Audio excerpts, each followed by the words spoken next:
Hay fenómenos que ocurrieron en Cuba y que nadie ha podido explicar completamente. No leyendas, no rumores, no tradiciones orales mal interpretadas. Eventos documentados con fechas precisas, con testigos, con registros científicos, con expediciones enviadas a estudiarlos que regresaron con más preguntas de las que llevaban. Fenómenos que la ciencia lleva décadas intentando comprender y que siguen abiertos, inconclusos, resistiendo toda explicación definitiva. Esta entrega es diferente a todo lo que hemos contado antes. No es geografía. No es biología. Es algo que está entre las dos y que la realidad cubana convirtió en misterio científico. Quédate hasta el número 1. Es el que ningún investigador ha logrado cerrar. Cuba tiene 110.000 kilómetros cuadrados de territorio y más de 5.600 kilómetros de costa.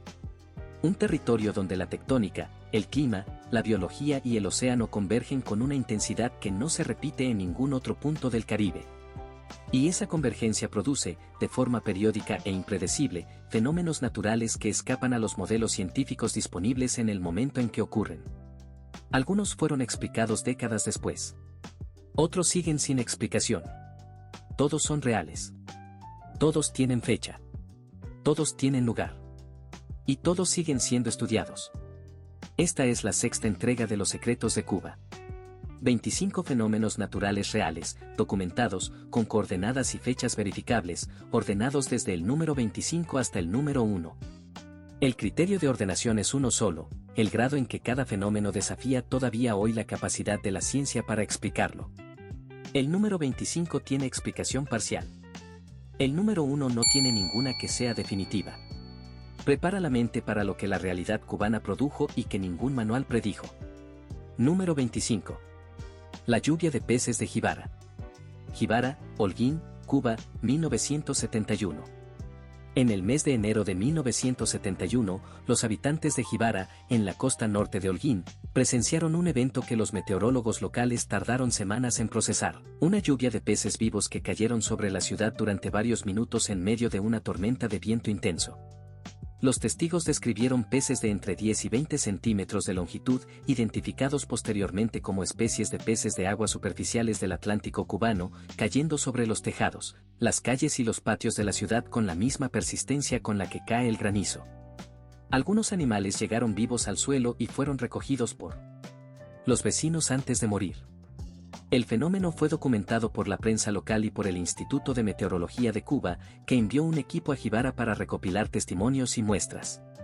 La explicación científica más aceptada es la de un tornado marino o tromba acuática de alta intensidad que se formó frente a la costa norte de Holguín. Aspiró a los peces desde la superficie del mar en una columna de aire rotatorio de varios centenares de metros de altura, los transportó tierra adentro y los descargó sobre la ciudad cuando la tromba perdió energía al entrar en contacto con el terreno. Lo que los científicos no han podido explicar completamente es la selectividad del evento, solo cayeron peces de dos especies específicas y de un rango de tamaño muy estrecho, lo que sugiere que la tromba aspiró una banca específica de peces en una zona determinada del mar. Ningún otro objeto marino fue encontrado en la ciudad después del evento. Solo peces. Solo de esas especies. Solo de ese tamaño. La selectividad sigue siendo un problema abierto en los registros del Instituto de Meteorología cubano. Número 24. El temblor de luz de Santiago de Cuba. Santiago de Cuba, Cuba, febrero de 1932. El terremoto de Santiago de Cuba del 3 de febrero de 1932, con una magnitud estimada de 6,75 grados en la escala de Richter, fue uno de los más destructivos de la historia cubana y dejó más de 300 personas muertas y la ciudad parcialmente en ruinas.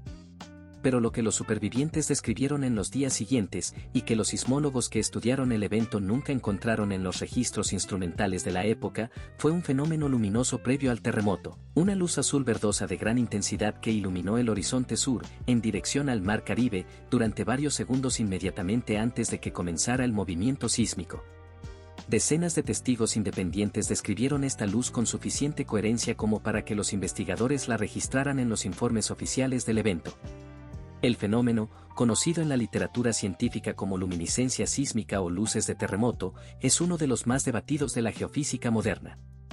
Se han propuesto explicaciones que van desde la piezoelectricidad de las rocas sometidas a estrés extremo hasta la ionización del aire por campos electromagnéticos generados por el deslizamiento de la falla. El evento de Santiago de 1932 es uno de los casos documentados más citados en la literatura científica sobre luminiscencia sísmica del Caribe. Y sigue sin tener explicación física definitiva. Número 23. El hundimiento súbito de la Laguna del Tesoro. Ciénaga de Zapata, Matanzas, Cuba, agosto de 1954. En el verano de 1954, los pescadores que trabajaban en la Laguna del Tesoro, en el corazón de la Ciénaga de Zapata, observaron durante varios días consecutivos un descenso anormal del nivel del agua de la laguna que no correspondía a ningún periodo de sequía registrado en la región. En el lapso de 4 días, el nivel descendió más de 80 centímetros, exponiendo franjas de fondo nunca vistas por los pescadores más viejos de la zona. Luego, en el 5.º día, el nivel regresó a su posición normal en menos de 12 horas. El evento fue reportado a las autoridades científicas cubanas y estudiado por el Instituto de Recursos Hidráulicos, que encontró en el fondo expuesto evidencias de formaciones kársticas de gran profundidad nunca antes cartografiadas bajo la laguna. La hipótesis más sólida propone que un colapso temporal de una cámara kárstica subterránea conectada a la laguna abrió un drenaje rápido hacia el acuífero profundo que vació parcialmente la laguna, y que el posterior sellado natural de esa apertura permitió la recuperación del nivel. Lo que los investigadores no han explicado es el mecanismo de sellado espontáneo que ocurrió en menos de 12 horas, ni por qué el evento no se ha repetido desde entonces a pesar de que las formaciones kársticas que lo causaron siguen activas según los estudios geofísicos más recientes. Número 22. La migración masiva de cangrejos sin origen conocido. Trinidad, Sancti Spiritus, Cuba, octubre de 2006. En octubre de 2006, la carretera que conecta Trinidad con la costa sur de Sancti Spiritus amaneció cubierta de una migración de cangrejos terrestres de una densidad y una extensión que los biólogos que llegaron a estudiarla describieron como sin precedentes documentados en la región. Se estimó que varios millones de individuos cruzaban la carretera en dirección al mar en una migración sincrónica que duró más de 72 horas. Lo que hizo singular este evento respecto a las migraciones de cangrejos conocidas en el Caribe no fue la escala sino el origen. Los biólogos que intentaron rastrear la procedencia de los animales no pudieron identificar la población terrestre de la que provenían. Los cangrejos emergían de la zona boscosa interior como si hubieran viajado desde un punto de concentración que nadie había catalogado previamente. Los estudios genéticos realizados con muestras recogidas durante el evento revelaron que la población presentaba una diversidad genética inusualmente baja, consistente con una población que ha estado aislada durante generaciones en un hábitat interior no identificado. La búsqueda del hábitat de origen en los años siguientes al evento no produjo resultados concluyentes. Los cangrejos llegaron de algún lugar del bosque de Sancti Spiritus, cruzaron la carretera durante 3 días y llegaron al mar. Y nadie ha encontrado todavía de dónde vinieron. Número 21. El avistamiento de bioluminiscencia permanente. Bahía de Cienfuegos, Cuba, registros continuos desde 1987.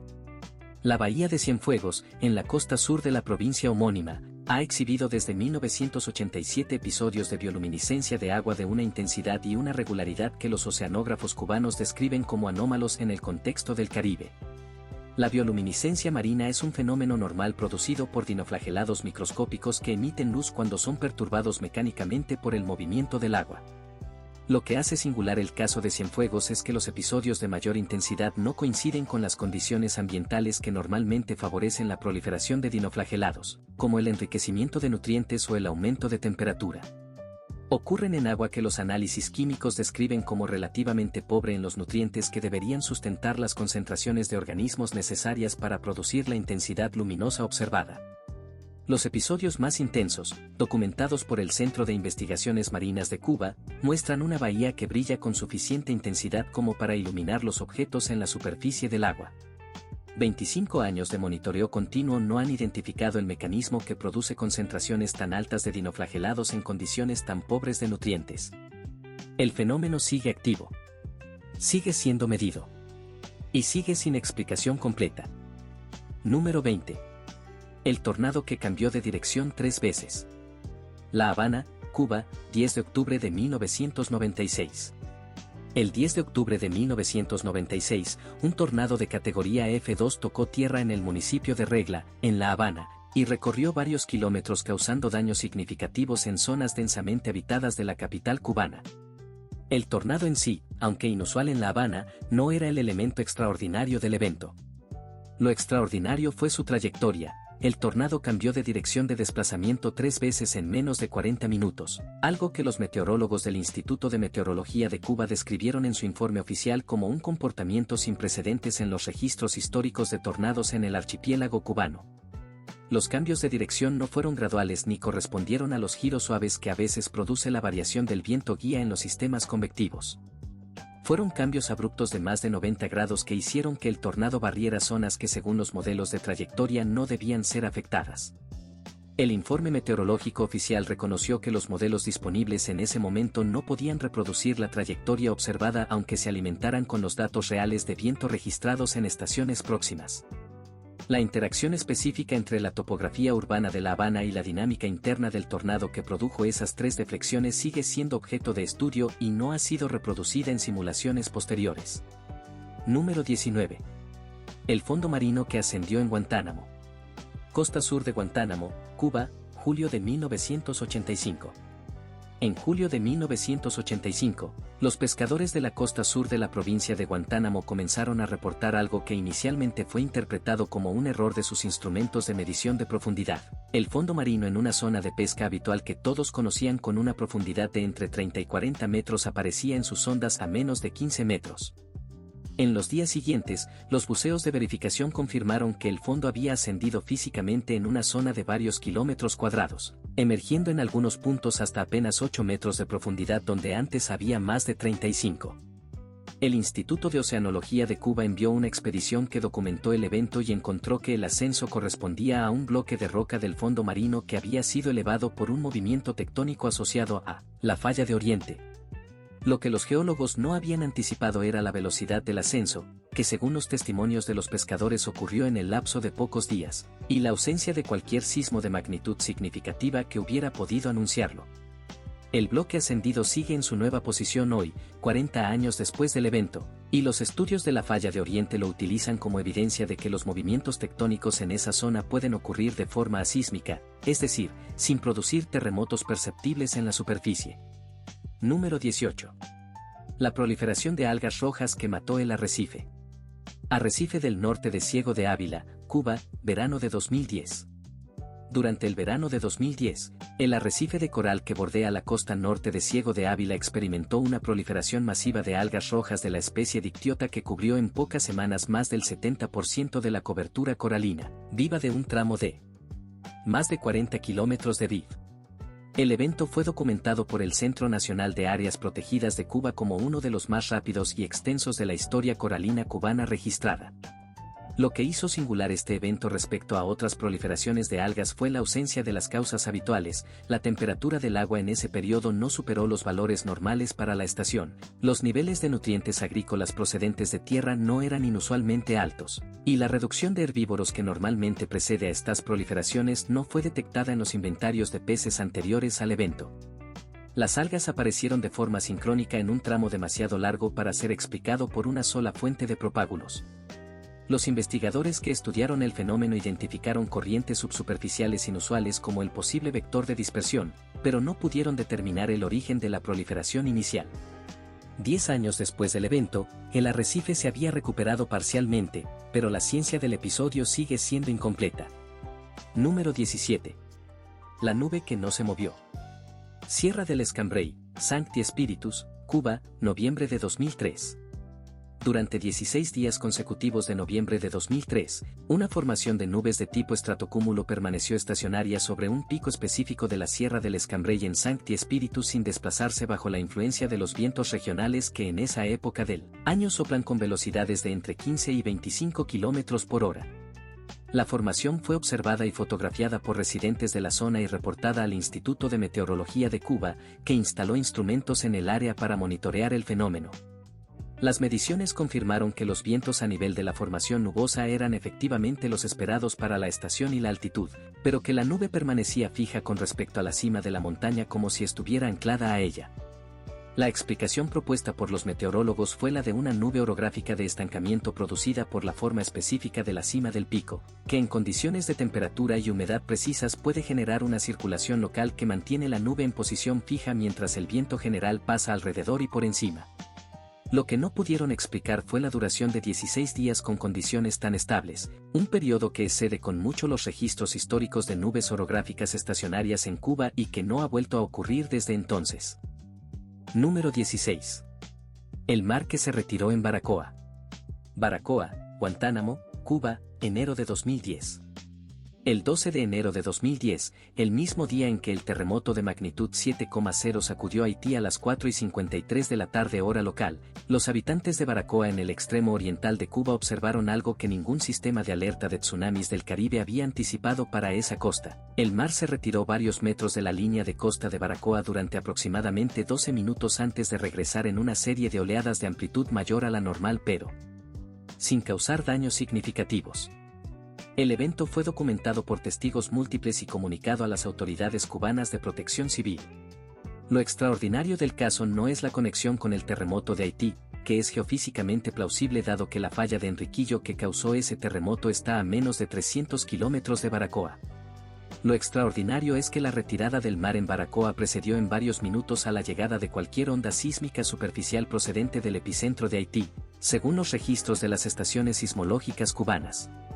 Este desfase temporal, que los geofísicos cubanos que analizaron el evento reconocieron como difícil de explicar con los modelos de propagación de tsunamis disponibles, sigue siendo un elemento sin resolución en el expediente científico del evento. Número 15. El bosque que ardió bajo la lluvia. Pinar del Río, Cuba, septiembre de 2004. En septiembre de 2004, durante el paso del huracán Iván por el extremo occidental de Cuba, los equipos de respuesta a emergencias que recorrían la zona de Pinar del Río en las horas posteriores al paso del ojo del huracán encontraron algo que ninguno de sus protocolos contemplaba: un incendio forestal activo en un tramo de bosque de pinos que había recibido más de 200 milímetros de lluvia en las 24 horas anteriores. El fuego no era extenso, se circunscribía a un área de pocas hectáreas, pero ardía con una intensidad que los bomberos forestales describieron como desproporcionada para la cantidad de humedad que debía haber en la vegetación. Los análisis posteriores identificaron que el área quemada correspondía a una zona con alta concentración de resina de pinos del género Pinus caribaea, cuya resina tiene una temperatura de ignición suficientemente baja como para ser alcanzada por el calor de fricción generado por el movimiento de ramas sometidas a vientos de 150 km por hora. La fricción mecánica de la madera de pino cargada de resina generó temperaturas locales suficientes para producir ignición incluso en condiciones de saturación extrema de humedad. El fenómeno fue descrito en la literatura forestal como un caso documentado de ignición por fricción mecánica en condiciones de huracán, un mecanismo que la ciencia forestal conocía en teoría pero que no había observado en campo antes de ese evento. Número 14. Las ballenas que encallaron 2 veces en el mismo lugar. Playa Ancón, Trinidad, Sancti Spiritus, Cuba, 1988 y 2014. En 2 ocasiones separadas por 26 años, grupos de ballenas piloto de aleta larga encallaron en el mismo tramo de Playa Ancón en las cercanías de Trinidad, en la costa sur de Sancti Spiritus. El primer encallamiento ocurrió en 1988 con un grupo de 11 individuos, de los cuales 4 murieron a pesar de los esfuerzos de rescate. El segundo ocurrió en 2014 con un grupo de 7 individuos en un tramo de playa que los investigadores midieron como situado a menos de 200 metros del punto del primer encallamiento. La repetición exacta de la ubicación llevó a los biólogos marinos cubanos del Instituto de Oceanología a iniciar un estudio de la geometría submarina de ese tramo de costa que identificó una anomalía en la topografía del fondo, una depresión cóncava en el lecho marino frente a esa playa específica que crea un efecto acústico de convergencia de sonido que podría interferir con los sistemas de ecolocalización de los cetáceos.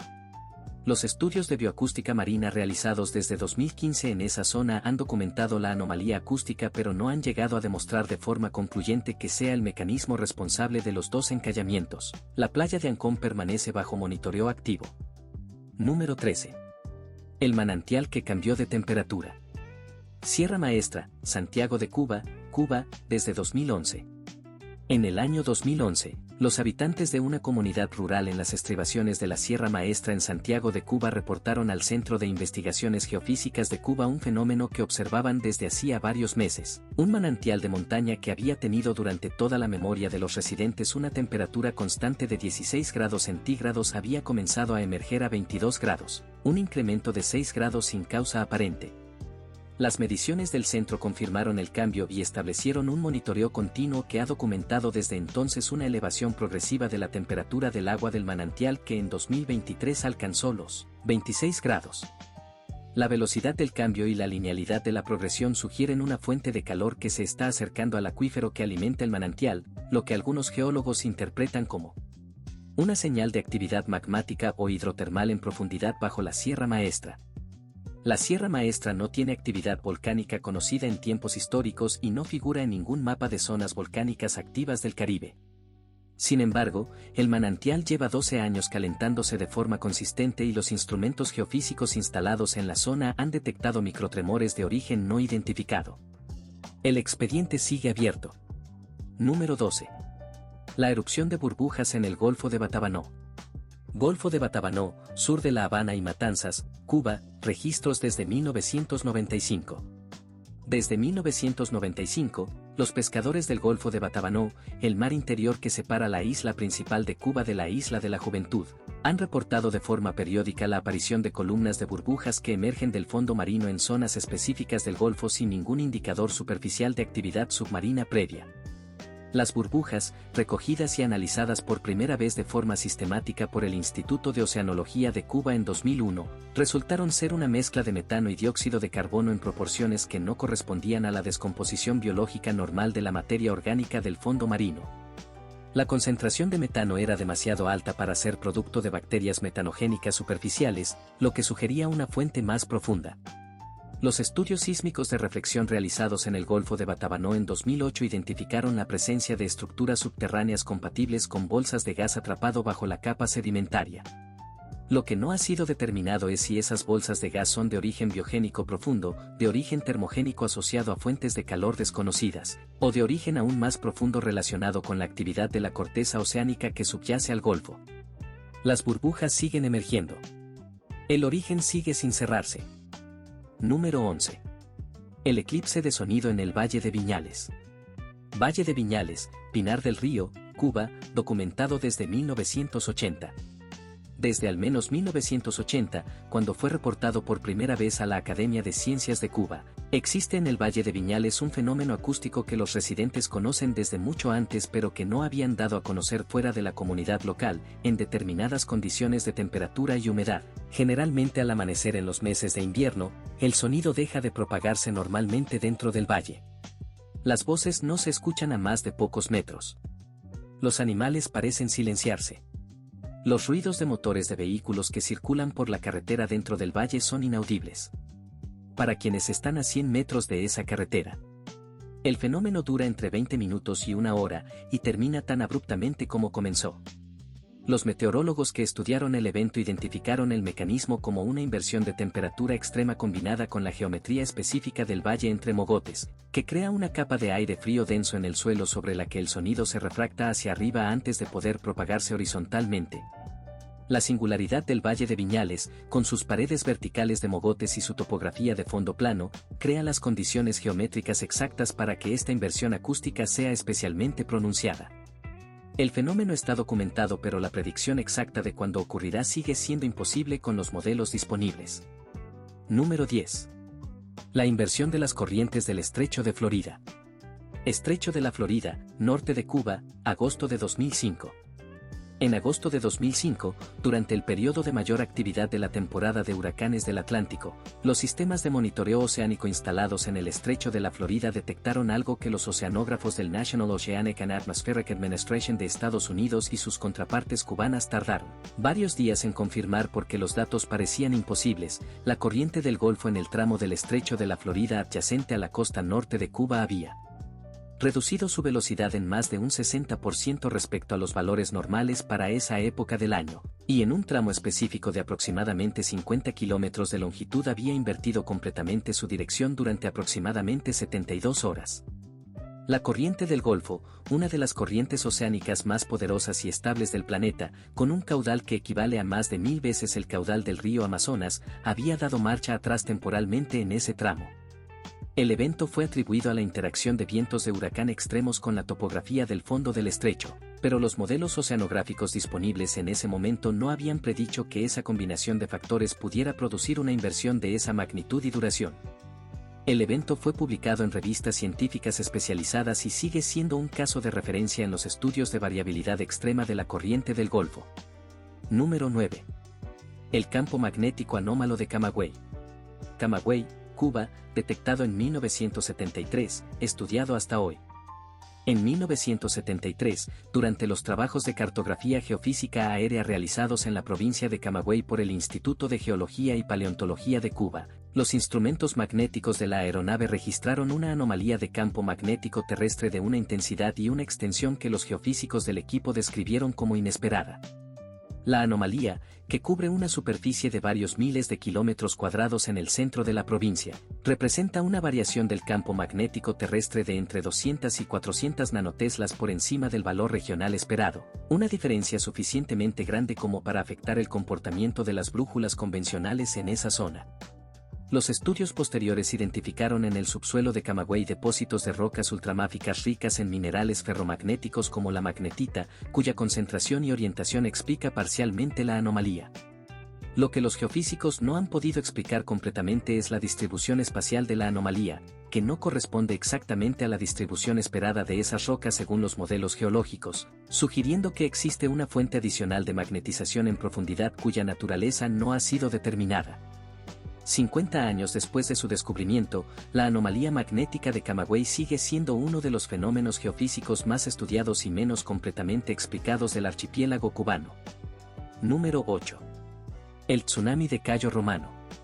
Cayo Romano, Ciego de Ávila, Cuba, 9 de octubre de 1914. El 9 de octubre de 1914, una ola de origen sísmico de entre 4 y 6 metros de altura impactó la costa norte de Cayo Romano en el archipiélago de los Jardines del Rey, en Ciego de Ávila, destruyendo instalaciones costeras y causando víctimas entre los trabajadores que en ese momento operaban en la zona. El evento fue registrado en los archivos históricos cubanos y en los registros del Observatorio de La Habana. Lo que convierte a este tsunami en un caso de estudio singular en la sismología del Caribe es que ningún sismo de magnitud suficiente para generar esa ola fue registrado en los instrumentos disponibles en ese momento en Cuba o en las estaciones de la región del Caribe. Los sismólogos que analizaron el caso décadas después identificaron que la fuente más probable fue un deslizamiento submarino en el borde de la plataforma cubana al norte de Ciego de Ávila, un mecanismo de generación de tsunamis que no requiere un terremoto de gran magnitud sino simplemente la desestabilización de un talud sedimentario en el margen continental. El problema es que ninguna evidencia de ese deslizamiento ha sido encontrada en los estudios batimétricos del fondo marino realizados posteriormente. La ola llegó. Causó destrucción documentada. Y su origen sigue siendo incierto. Número 7. La floración masiva del bosque seco de Guanacabibes. Península de Guanacabibes, Pinar del Río, Cuba, 2007 y 2016. En 2007 y nuevamente en 2016, el bosque seco de la Reserva de la Biosfera de Guanacabibes en el extremo occidental de Pinar del Río experimentó lo que los botánicos del Jardín Botánico Nacional de Cuba describieron como un evento de floración masal, sincrónica de una escala sin precedentes documentados para esa formación vegetal en Cuba. En el espacio de pocos días, más del 80% de los individuos adultos de 12 especies diferentes de árboles del bosque seco florecieron simultáneamente, cubriendo el bosque de una explosión de color que los observadores aéreos compararon con la floración de los cerezos en Japón pero en escala de selva. El fenómeno de floración masal sincrónica, conocido en otras partes del mundo como masting o floración en masa, está bien documentado en bosques de Asia tropical y en algunos ecosistemas de América.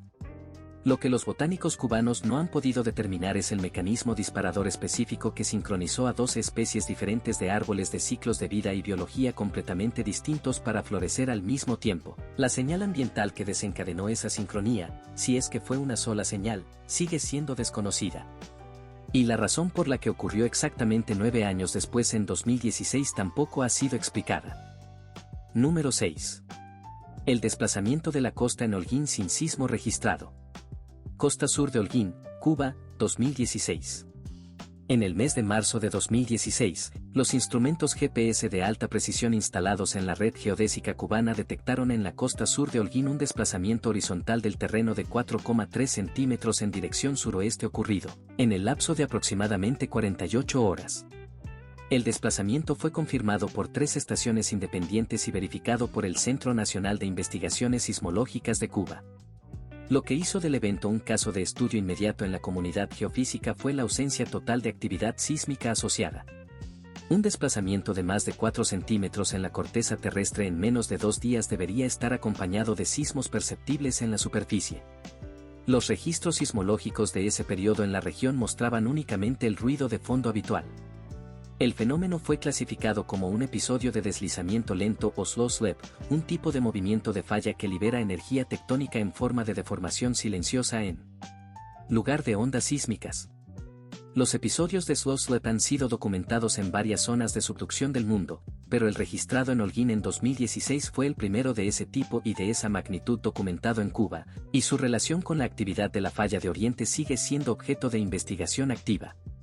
Número 5. Las esferas de piedra de Cayo Mono.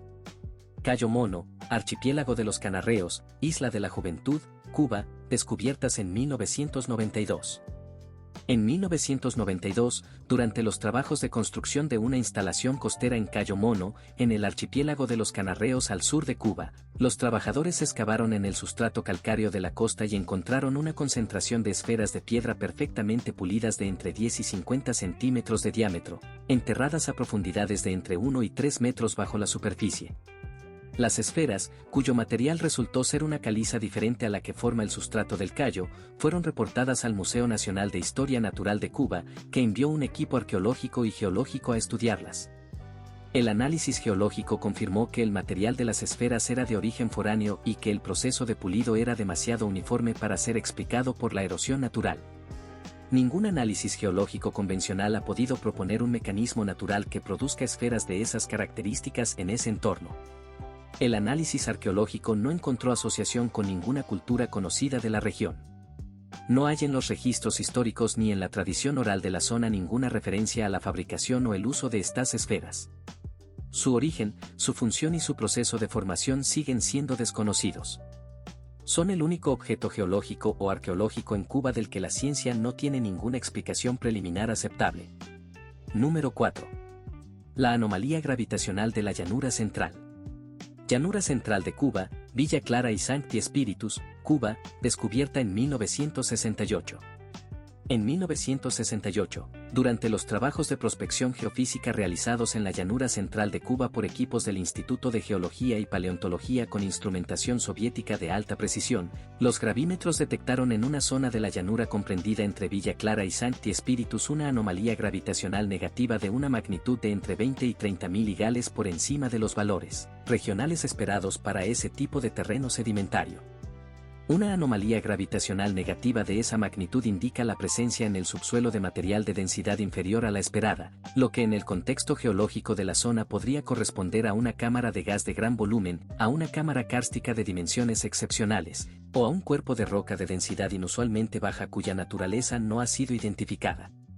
Los estudios de sísmica de reflexión realizados posteriormente identificaron en el subsuelo de esa zona estructuras que los geofísicos describieron como compatibles con una cámara kárstica de gran profundidad, pero no llegaron a caracterizarla con precisión suficiente. 56 años después de su descubrimiento, la anomalía gravitacional sigue en los mapas geofísicos cubanos como un elemento sin resolución definitiva. Nadie sabe con certeza qué hay debajo de esa llanura que pesa menos de lo que debería. Número 3. Las corrientes submarinas que invierten el flujo del río Toas. Río Toas, Guantánamo, Cuba, documentado desde 1999. El río Toas, que desemboca en la bahía de Guantánamo en la provincia homónima, ha exhibido desde al menos 1999, cuando fue detectado por primera vez por técnicos del Instituto de Recursos Hidráulicos, un fenómeno de inversión periódica de flujo en su tramo final de aproximadamente 4 kilómetros antes de la desembocadura. Durante ciertos periodos de la luna llena y en condiciones específicas de dirección de viento, el agua del río invierte su sentido de circulación y fluye desde la bahía hacia el interior durante varias horas, introduciendo agua salada kilómetros adentro del cauce fluvial. Las inversiones de flujo en ríos de desembocadura estuarina son conocidas y están asociadas a las mareas. Lo que hace singular el caso del Toas es la amplitud del fenómeno, que supera varios kilómetros, y la selectividad de su activación, que responde a la combinación específica de fase lunar y dirección de viento sin que ningún modelo de hidráulica estuarina haya podido reproducir exactamente las condiciones de umbral que disparan el evento. Los estudios realizados por la Universidad de Oriente entre 2005 y 2012 propusieron una geometría específica de la bahía de Guantánamo que amplifica las oscilaciones de marea bajo ciertas condiciones, pero la predicción de los eventos de inversión basada en ese modelo tiene un margen de error de entre 4 y 6 horas que los investigadores todavía no han podido reducir. Número 2. El meteorólogo que predijo 3 huracanes sin instrumentos. Observatorio de Belén, La Habana, Cuba, siglo XIX. Entre 1854 y 1899, el padre Benito Viñes Martorell, director del Observatorio del Colegio de Belén en La Habana, desarrolló un sistema de predicción de huracanes basado en la observación de nubes de nivel alto que le permitió pronosticar con precisión la trayectoria y la intensidad de más de 30 ciclones tropicales en el Caribe, utilizando únicamente barómetros, instrumentos de viento y la observación visual del cielo. Sus predicciones, publicadas en los periódicos habaneros, eran tan precisas que los capitanes de barcos de todas las naciones esperaban sus comunicados antes de salir al mar durante la temporada ciclónica. Lo que la meteorología moderna no ha podido explicar completamente es cómo Viñes pudo identificar en el comportamiento de las nubes de cirrus las señales de un huracán que en ese momento se encontraba a más de 1000 kilómetros de distancia, mucho más allá del horizonte visual y de cualquier instrumento disponible en su época. Las leyes físicas que Viñes intuyó empíricamente sobre la circulación de los ciclones tropicales, publicadas en sus apuntes relativos a los huracanes de las Antillas en 1877, precedieron en décadas a los modelos matemáticos que la meteorología moderna desarrolló para explicar los mismos fenómenos. El mecanismo exacto de propagación de la señal de nubes de cirrus que Viñes usó para detectar huracanes lejanos sigue siendo objeto de investigación en la meteorología tropical moderna. Número 1. La zona de silencio electromagnético del archipiélago cubano. Llanura sur de Camagüey y Ciego de Ávila, Cuba, documentada desde 1981, investigación activa. En 1981, durante los trabajos de instalación de una red de comunicaciones de radio de alta frecuencia en la región sur de Camagüey y Ciego de Ávila, los técnicos del Ministerio de Comunicaciones de Cuba detectaron una anomalía que inicialmente atribuyeron a defectos en el equipamiento, en una zona delimitada de la llanura sur de esas dos provincias, que los técnicos pudieron cartografiar en los días siguientes con mediciones repetidas. Las señales de radio de alta frecuencia se atenuaban de forma anómala, reduciéndose a niveles cercanos al ruido de fondo incluso cuando las estaciones emisoras y receptoras estaban a distancias inferiores a las normalmente afectadas por cualquier obstáculo conocido. La zona de atenuación tenía una geometría aproximadamente elíptica de unos 40 kilómetros de longitud mayor y 20 de eje menor, y sus límites eran suficientemente precisos como para ser detectados de forma repetible en mediciones independientes. Los estudios del Centro de Investigaciones de Telecomunicaciones de Cuba, iniciados en 1983 y continuados de forma intermitente hasta la actualidad, han descartado explicaciones convencionales como la presencia de minerales conductores en el subsuelo, la interferencia de instalaciones industriales o la topografía del terreno. Lo más perturbador del expediente científico de esta anomalía es el siguiente dato: los instrumentos geofísicos instalados en el área para estudiar la anomalía electromagnética detectaron también variaciones anómalas en el campo gravitacional, en la temperatura del suelo y en los patrones de migración de las aves durante sus pasos migratorios sobre esa zona. 4 parámetros físicos diferentes, medidos con instrumentos diferentes, mostrando anomalías en el mismo espacio geográfico. Los investigadores cubanos que accedieron al expediente en los años 90 lo describieron como el conjunto de datos geofísicos más difícil de integrar en una explicación coherente que habían encontrado en su carrera. 43 años después de su detección, la zona sigue siendo medida. La explicación sigue sin existir. 150 fenómenos. 6 entregas. Y Cuba sigue siendo el territorio más inexplicable del Caribe. Desde la lluvia de peces en Jibara hasta la zona donde las ondas de radio desaparecen sin razón en la llanura de Camagüey, desde el manantial que lleva 12 años calentándose en la Sierra Maestra hasta las esferas de piedra que nadie sabe cómo llegaron a Cayo Mono, esta entrega demostró algo diferente a todo lo anterior, que Cuba no solo guarda secretos geográficos y biológicos. Cuba guarda secretos que la ciencia con todos sus instrumentos todavía no ha podido cerrar. ¿Cuál de estos 25 fenómenos te resultó más imposible de creer? ¿El mar que se retiró antes de que llegara la onda sísmica? ¿El campo magnético que nadie ha explicado en 50 años? ¿La zona donde las señales de radio desaparecen y nadie sabe por qué? Cuéntamelo en los comentarios. Porque si hay algo que este canal ha aprendido contigo, es que las mejores preguntas no tienen todavía respuesta. Si llegaste hasta aquí, ya sabes que Mundo Insólito no tiene límite de profundidad. Suscríbete, activa la campanita y comparte este video con alguien que todavía crea que la ciencia lo tiene todo explicado. El próximo destino ya está preparado. Y te garantizo que lo que viene va a sorprenderte de una forma que no anticipas. Nos vemos en el siguiente viaje.